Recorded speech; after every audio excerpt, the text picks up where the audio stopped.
That's right. You're listening to your Love Music, Love Live radio station, Smooth 98.1. It's time for Freshly Pressed for a Friday. And in the next 30 minutes, we'll be bringing you detailed analysis of the big headlines today. Yes, and you can already find us streaming live up on youtube.com/smooth 981 FM Lagos. If you're on the app, check out Smooth 981 FM Lagos. You can also send WhatsApp messages into 0809 440 981 and tag us on Twitter at Smooth 981 FM. Now, Cheta Nwanze joins us for the next half hour to discuss the news from Nigeria and news from abroad that's made its way into Nigeria and has caused a great debate. Cheta, welcome. Good morning. Good morning. Thank you very much for joining us. All right, let's tell you that WhatsApp is available for you to send those messages in as we begin to analyze and discuss the stories. WhatsApp is 0809 4440981. All right, so let's get into the first story of the day. That one comes in from the Punch newspaper. It's across all the headline. It's the top headline anywhere Across the in the world. world. From the Punch newspaper, though, we'll take this one. Nigerian story not complete without Queen Elizabeth. That is what the president, the retired Major General Muhammadu Buhari, on Thursday said. Now, I'm going to quote what he said. He said the story of modern Nigeria will never be complete without a chapter on Queen Elizabeth II, a towering global personality and an outstanding leader. She dedicated her life to making her nation, the Commonwealth, and the entire world a better place. He also welcomed the heir to the throne, King Charles III, and said that his ascension will be in line with tradition. So a lot of world leaders, Cheta, have made their stances clear and have paid tribute to the former monarch. However, not everybody is in. Well, first of all, let's take your thoughts on what you want to say with regards to the passing of the Queen. Well, I'll first start with my usual prayer. God rest the dead. Um, I think it's important to point out that the curtain dropped on a very long reign, essentially the end of an era. Somebody Seven who came to decades. the throne when my mother was 6 is has definitely been there for a very, very long time. My mom is retired now. Um, Her era, the second Elizabethan era, unlike the first one, cannot really be called a golden age for the UK. It saw the Cold War, decolonization, globalization, economic liberation, the winter of discontent, late stage industrialization, um, rising social justice consciousness, and it forced a reckoning with the legacy of an imperial past. To her credit, I think it's important for Nigerians to understand that the late Elizabeth Windsor, Elizabeth II, was a constitutional monarch. She had no real say in the policies of Britain, and I think this will address one. This addresses what I know you want to point out as per the Nigerian professor that ran her mouth on Twitter. Mm, In my view, the late Elizabeth carried herself with dignity. And for those who may not remember, it was her decision to dance with Kwame Nkrumah shortly Mm-hmm. after Ghana's independence, before Mm-hmm. Nigeria's independence, mm-hmm, during a visit to Ghana, that actually began to show the world that African leaders are human beings that can be Mm. taken on the same stage with Western leaders. Before that, African leaders were seen largely as a joke. When you think of what happened to Haile Selassie 20 years before, during the Italian invasion of Ethiopia and all of that. So I think she was a decent person. Um, I'm not a monarchist, but I'm not British. and that's something that we were talking about earlier this morning during 10 minutes, 6:15, where in BU monarchist or anti monarchy. At the end of the day, you can say this was a woman had a long reigning job. Exactly. At this point, it was a job, and she performed it to the best of her abilities. Now, we're gonna get Cheta back on. All right, Cheta, Cheta, are you there with you us? are. Hello, Cheta. Yes, I'm here. I'm Okay. here. All right. Go Now, ahead. we just took a break to just discuss the queen just in her role, just as an individual performing her role for such a long time. All right. Now, what would you say about this to everyone who wants to send a message about this? You can use WhatsApp on 0809 444 You can also send your tweets in. We are at Smooth981 FM on Twitter. Tag us so that we can read them out, and you can go over to youtube.com/smooth981 FM Lagos. All right, so Cheta, back to you on this. Well, there isn't much else to add. God rest the dead, and I look forward to the next time I'm in the UK to start spending pound notes with Charlie's heads on it instead of Mama Charlie's head. There's a lot of change that's going to take place. It is the end of an era. Now let's look at the Daily Post, where Northern Cyprus federal government requests Turkey to protect Nigerians, list slain students. Now, Nigerians in Diaspora Commission (NICOM) issued a statement on Thursday in reaction to recent developments. In fact, head of media and public relations, reacted to a letter purportedly written to the commission by the Turkish ambassador. There's been stories of recent of Nigerians being killed in northern Cyprus.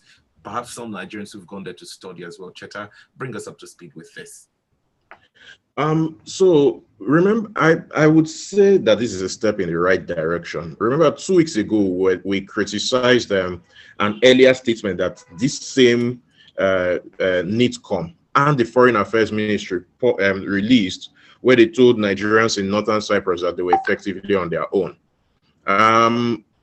So this sort of step back is a step in the right direction. But in my view, it doesn't go far enough. I think that there should be a request for a more robust response from Turkey. We must temper it with the knowledge that Nigeria's international star has severely waned in recent years. So in reality, the best we can do is rail against others, complain. But the brutal truth is we have no more leverage. And that's essentially the cost of years and years of bad governance. So many Nigerians may not understand it, but in international circles, we're more or less seen as a joke. Well, let's take a look at this next article. It comes in from, the Vanguard newspaper. Oh, and it's back to the PDP crisis. But is the crisis over? That's the question. IU survives and Wike blows hot. So the national chairman of the People's Democratic Party, Senator Yocha Ayu, yesterday got a vote of confidence after weeks of speculation about whether or not he should or even would be able to retain his seat. Now, the party's presidential candidate, Atiku Abubakar, and the governor of Rivers State, Wike, have been at loggerheads over this issue. But the party's National Executive Committee, the NEC, yesterday passed a motion to save Ayu at their 97th meeting in Abuja. And I'm going to quote something that Ndudi Elumelu said. He said, "We must learn to forgive one another. All of us cannot be chairman or presidential candidates, but together we can lead. If only we can be patient, we can lead." Cheta, do you think this issue has finally been put to bed? No. And the issue hasn't been put to bed because Wike is still behaving out of the pram. First things first, Ayu is not an honorable man. Let's remember that he himself had, without prompting, promised to resign if his party, the PDP, selected a candidate from the north. Now that the PDP has selected a candidate from the north, they don't need to beg him to leave that position. But his refusal to leave has become the source of drama. Having said that, neither is Wike. Wike, remember, has been using funds that are not his father's funds to run a party for 7 years, while his state is facing major challenges such as the SUS problem, record unemployment, etc. I mean, all of this only goes to show the kind of Byzantine politics we run in Nigeria. And for the record, I think it's important to point out, Yes, the party's neck, National Executive Committee, essentially voted to save IU. Given that we run that the parties are supposed to be running what we euphemistically call internal democracy, I think Wike should just accept it and stop throwing his toys out of the pram like a little baby. I'll take this message from YouTube, and this comes in from Anthony Alao, who says, nice analysis, Cheta. However, the dance with Nkrumah took place during her state visit to Ghana in 1961.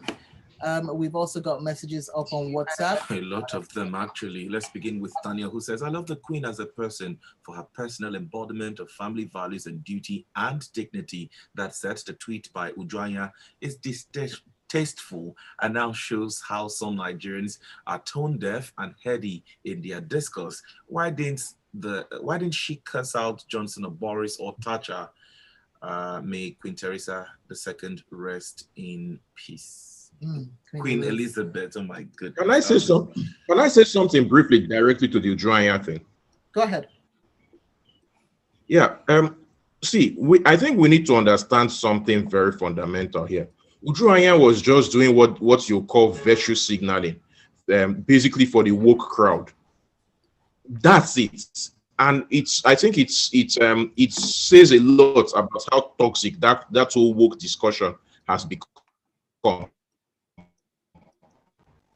All right, then. And we'll take this one from Sarkan, who said the Queen made serious money for the telecoms companies yesterday. So many tributes and documentaries of her shared online. May her soul rest in peace. Well, Chukwu Emeka is sending this across to us. Oh, Queen Elizabeth II is dead, and we're hearing it in less than 24 hours. But not so in our motherland. May her soul rest in peace.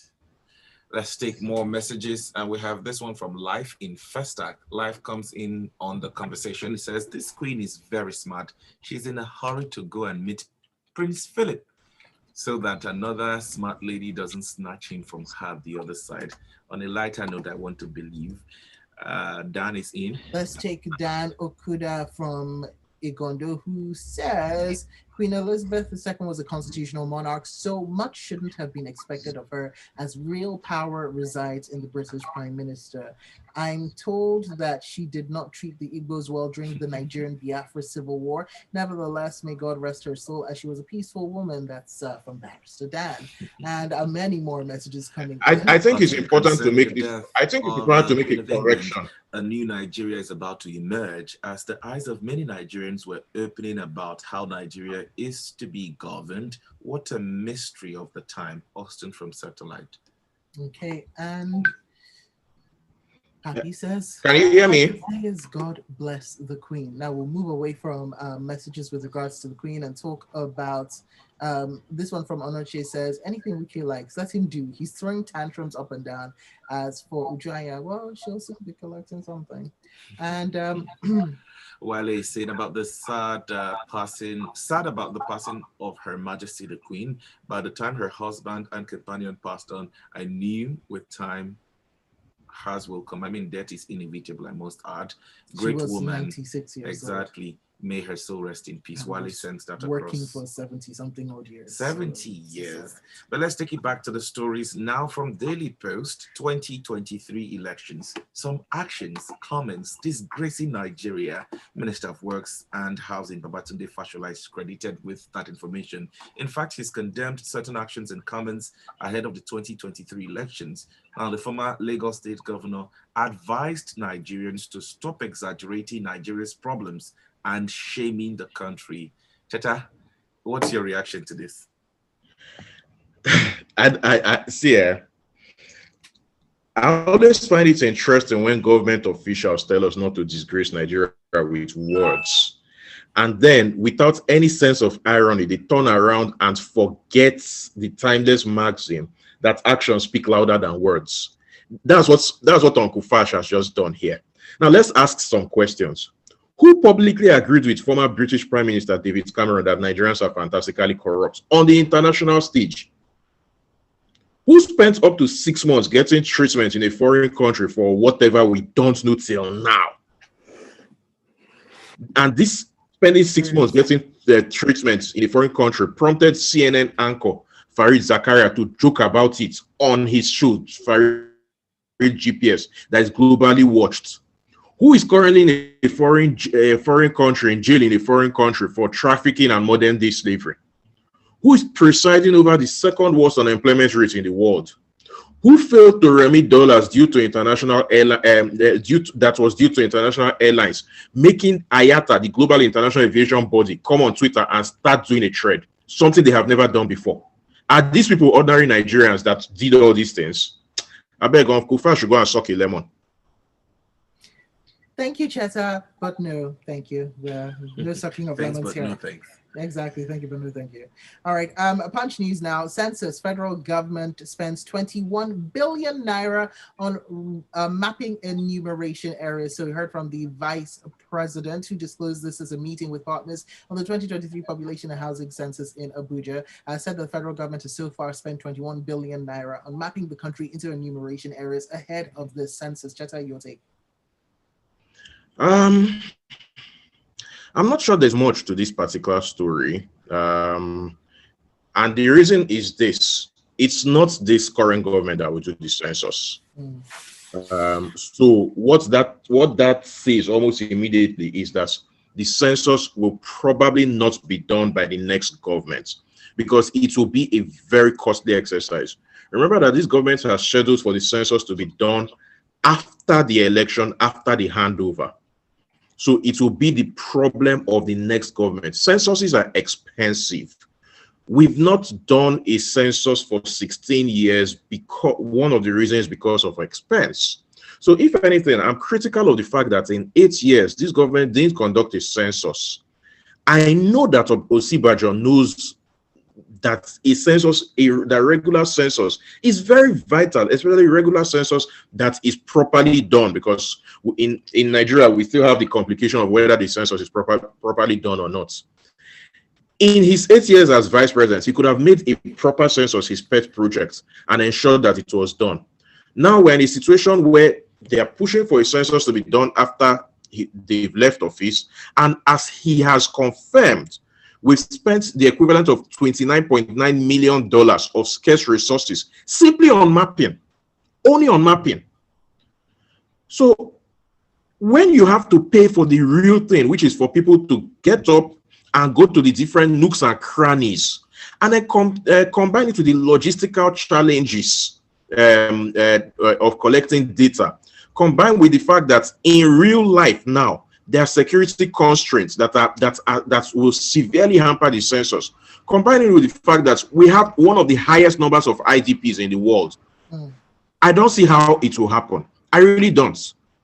Okay, but Cheta, so something that he said to me really stood out, and that was about the population size. He talked about by 2050, Nigeria is projected to have 400 million people. Now, this is a projection based off of, I'm guessing, the old census and what we've got coming. But the whole point of a census is the fact that we need to be able to map population growth and then be able to direct relevant resources to the relevant areas, such as education, basic education, such as healthcare, different things like that.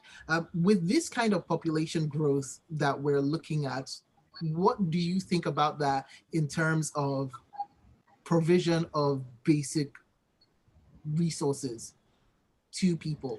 Because when we think about population, everyone's always looking for population growth, but if we can't actually maintain the population and have a productive population, what does that mean for the country? I mean, we are already seeing the effects. Nigeria's economy is not growing nearly fast enough to Nigeria's economy is not growing nearly fast enough to generate jobs for Nigerians, and the result of that is that we are getting poorer as a people. We are seeing all sorts of social unrest. The insecurity is tied to population.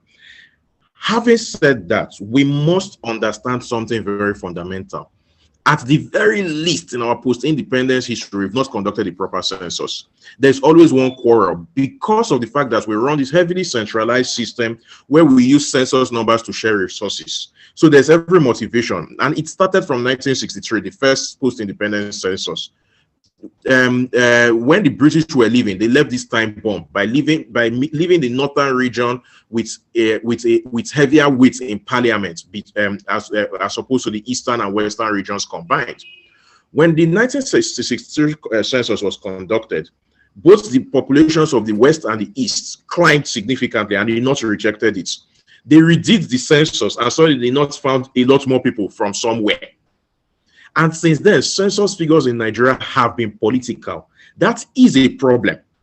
And until we are willing to have that honest discussion as to what our real numbers may be, we are not going to have a serious census. So we're going to only end up wasting everybody's time. I'm not interested in that. But then I'm just somebody that's shouting on radio. The people with the real power will do what they want. And once again, everything goes back to the center. Let's move on now. Let's move on to something Cheta might be interested in. From the Punch newspaper, Pengasin threatens 30-day shutdown. Nigeria risks 1.37 trillion naira loss. In fact, protesting members of the Petroleum and Natural Gas Senior Staff Association of Nigeria yesterday threatened to shut down oil production in Nigeria for 30 days if the federal government fails to curb the lingering massive oil theft in the Niger Delta. Now, members of the union staged protests in various parts of the country, including Abuja, Warri Delta State, Kaduna, and Port Harcourt in Rivers State. Isn't this interesting that they're protesting where we have our oil refineries that is not even producing a drop of oil? However, they are saying we're going to shut down production for 30 days. We ground the country to a halt 30 days if the government does not do something about oil thefts. Cheta? I beg Pengas should go and sit down. See, I don't know if you remember, on Monday here, we calculated based on the comments by the NNPC's chief executive. We calculated that it's around 50% of Nigeria's oil wealth that is being stolen. For those who may not have tuned in on Monday, let's do a quick refresh of the maths. In a hypothetical year that Nigeria produces 2 million barrels of oil per day for the full year and sells it at $100 per barrel for the entire year, what's the best revenue we can get from oil is $73 billion in a hypothetical year. In reality, Nigeria produces about 1.3 million barrels a day if we get to that level.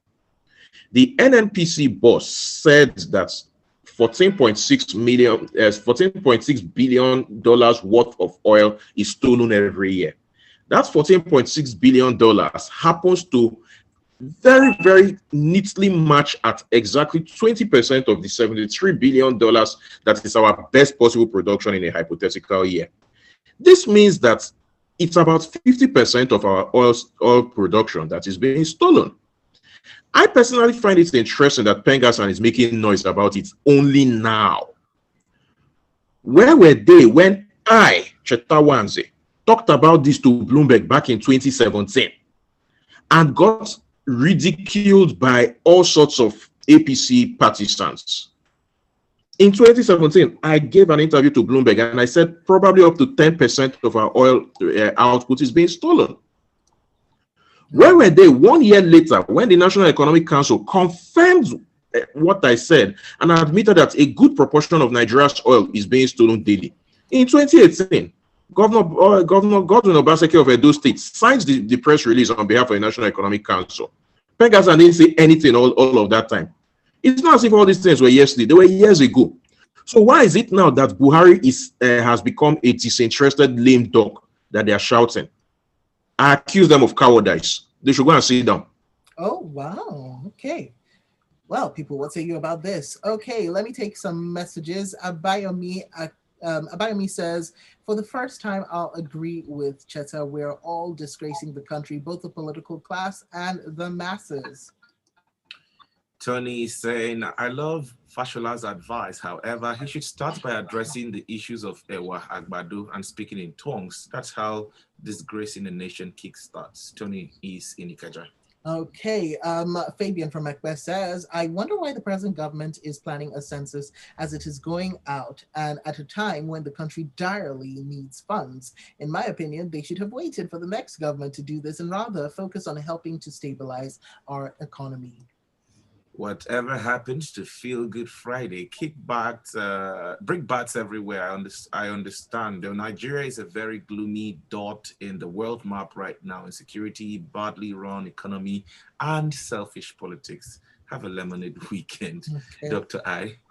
And Jonah from his solo says, there's no government in Nigerian history that has demarketed the country more than this administration, both in words and actions. Buhari never spoke to the media in Nigeria, but each time he spoke outside, he berated the country before the international press. So I'm not sure what Fashola is saying. Census is always an issue here. It is number allocation, which some region reject and head to court.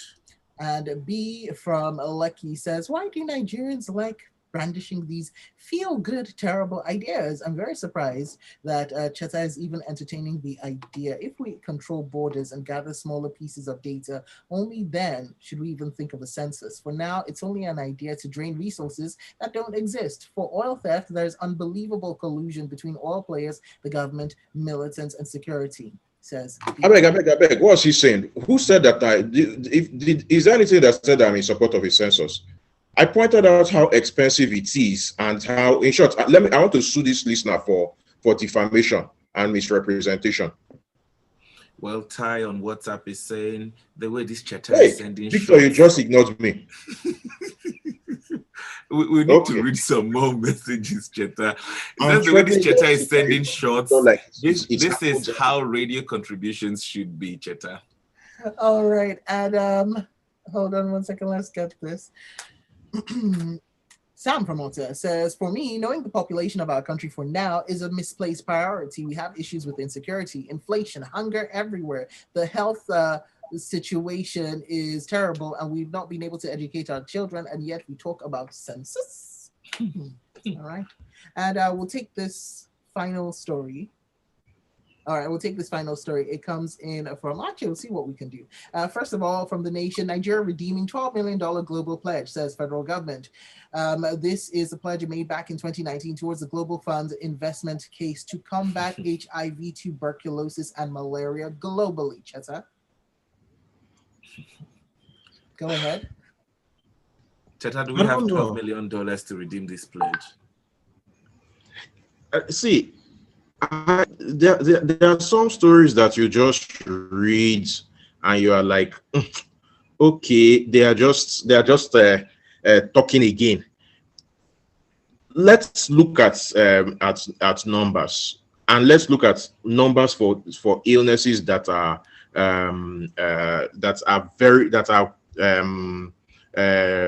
what's the word, unique to Nigeria. Lassa fever. We've had an ongoing outbreak of Lassa fever that has been going on for a long time, and we haven't done much about it. About 76% of our population are at risk of malaria. By simple things such as cleaning our environment to prevent mosquitoes from being able to breathe and spread malaria. We haven't done those. And it's embarrassing that 2,000 years ago, the Romans solved that problem. The Romans realized that, oh, because there were a lot of mosquitoes in the marshes around the river Tiber, which fed into Rome, that's what caused malaria 2,000 years ago. So they drained those marshes. Here, we have mosquito breeding programs where even in Ikoyi, you see gutters that are messy and this thing. And then we're talking of redeeming global pledge. We're not serious. I want to read your messages from YouTube to end the show. So Joseph says Elizabeth II, for many of us, is the only monarch we've known, and she carried herself well. He doesn't know any of Ife. No. He's talking about the UK now, Cheta. British monarch. Yomi Bosude says, it's so much fun watching this analysis live. You can always do that up on youtube.com/smooth981 FM Lagos. And Oluwafemi Joseph is laughing about lemons. And that's that, people. Thank you very much for being a part of the show, Cheta Nwanze. Thank you. We'll do this again sometime next week.